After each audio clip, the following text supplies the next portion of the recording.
आ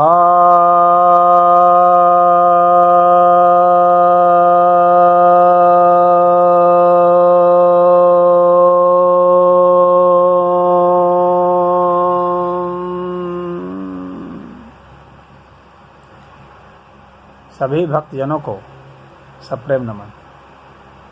भक्तों, आज मैं आपके समक्ष श्रीमद् भगवद गीता के दूसरे अध्याय के 37वें श्लोक पर प्रवचन सुनाने जा रहा हूँ। भगवान कहते हैं, श्री भगवान उवाच, हतो वा प्रापस्यसि स्वर्गं जित्वा वा भोक्ष्यसे महि तस्मात् उत्तिष्ठ कौन्तेय युद्धाय कृत निश्चय। अर्थात, हे कौन्तेय, या तो युद्ध में मारे जाओगे और स्वर्ग को प्राप्त करोगे, या तो जीतोगे और राज्य को भोगोगे। इस पृथ्वी को भोगोगे। इसलिए दृढ़ निश्चित होकर के युद्ध के लिए तैयार हो जाओ, युद्ध करो। भगवान ने यहाँ पर अर्जुन को कौन्तेय शब्द से संबोधित किया है। कौन्तेय अर्थात कुंती का पुत्र। यहाँ आत्मीयता जताते हुए, क्योंकि कुंती भगवान की बुआ थी, तो अर्जुन से आत्मीयता जताते हुए उसे समझाते हैं और आदेश भी देते हैं। कहते हैं कि इस युद्ध को तुम्हें करना है, दृढ़ निश्चित होकर के करना है। क्यों? क्योंकि इसके सिर्फ लाभ ही लाभ है चारों ओर। यदि तुम युद्ध करते करते मारे जाओगे, क्योंकि अर्जुन ने एक संभावना प्रकट की थी कि इस युद्ध का परिणाम पता नहीं क्या होगा, जीतूंगा कि हारूंगा। तो भगवान ने उसका उत्तर यहाँ पर दिया है कि यदि तुम हार की संभावना को भी देखोगे तो भी तुम्हें स्वर्ग की प्राप्ति होगी। जब तुम मारे जाओगे, युद्ध करते हुए मारे जाओगे, तो तुम्हें स्वर्ग की प्राप्ति होगी। अब यहाँ एक प्रश्न उठता है कि क्या मारे जाने मात्र से कोई स्वर्ग का अधिकारी हो जाता है? तो मरने का तो बहुत लोग मरते हैं, सभी लोग मर जाते हैं, तो क्या सभी लोग स्वर्गवासी हो जाएंगे? मरने मात्र से कोई स्वर्गवासी नहीं हो सकता। हालांकि हम लोग की यह परंपरा है कि हर मरने वाले को हम लोग स्वर्ग ही भेज देते हैं, और हम लोग शोक संवेदना के जो पत्र छपवाते हैं उसमें लिख देते हैं स्वर्गवासी। परंतु हमारी मान्यता या हमारे प्रमाण पत्र के हिसाब से इसे स्वर्ग की प्राप्ति हो, ऐसा नहीं है। तो फिर भगवान इसको क्यों कह रहे हैं कि तुम अगर मारे गए तो स्वर्ग की प्राप्ति होगी? ऐसा इसलिए कह रहे हैं कि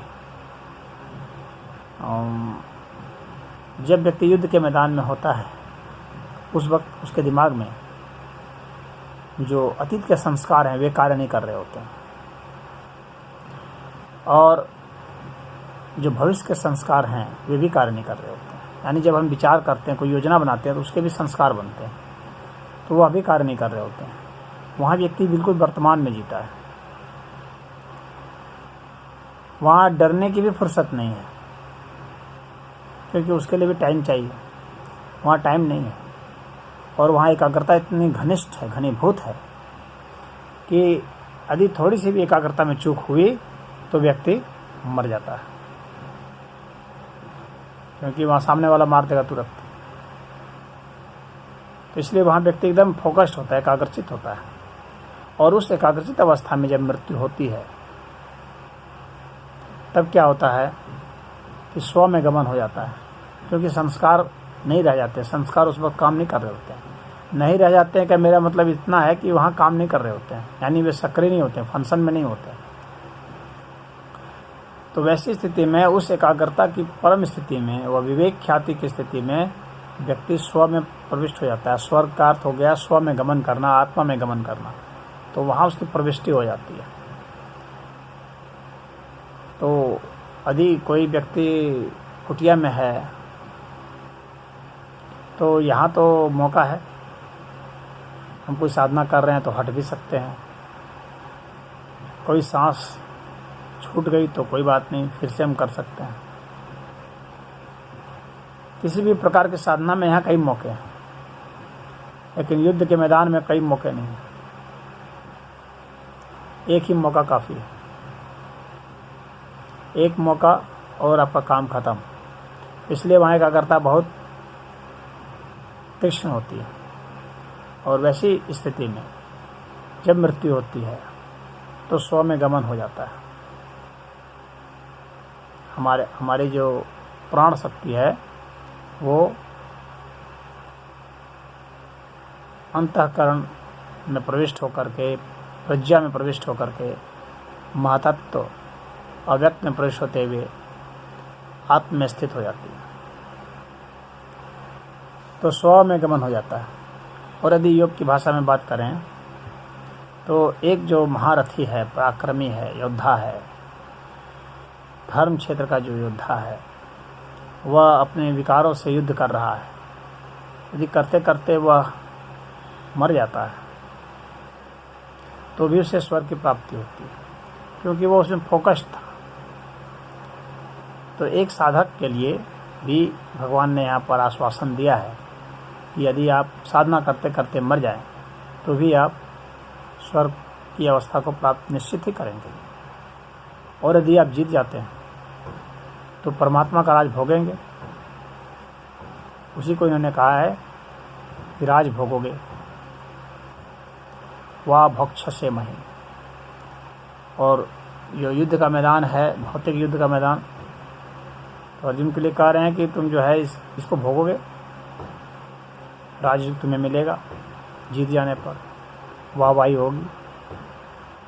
अपयश तो दोनों ही स्थितियों में तुम्हें नहीं होगा, दोनों ही स्थितियों में तुम्हारा यश बढ़ेगा, मारे जाने पर भी और जीतने पर भी।